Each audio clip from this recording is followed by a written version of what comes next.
రామప్పను పర్యాటక కేంద్రంగా అభివృద్ధి చేస్తామంటున్న మంత్రి సీతక్క.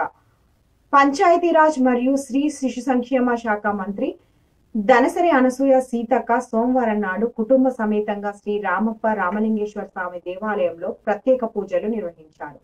తర్వాత ఇటీవల కాలంలో రామప్పకు ప్రపంచ వారసత్వ గుర్తింపు రావటం జరిగిందని, కాకతీయులు నిర్మించిన రామప్ప ఈనాటికి చెక్క చెదరకుండా ఉందని, అపురూప శిల్ప సంపదకు ప్రసిద్ధి చెందిందని తెలిపారు.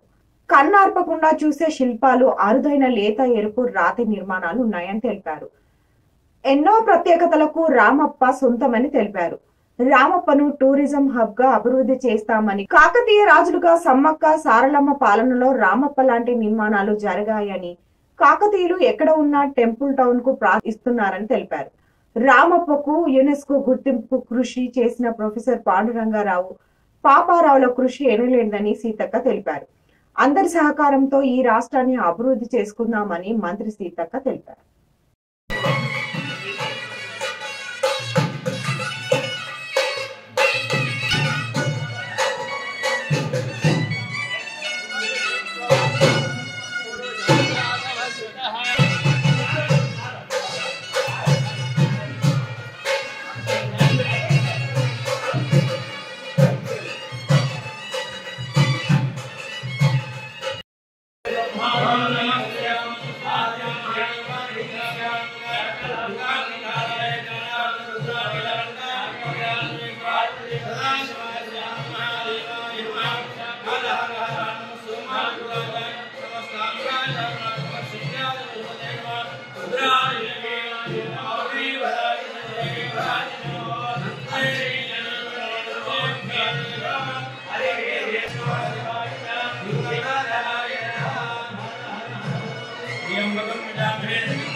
श्री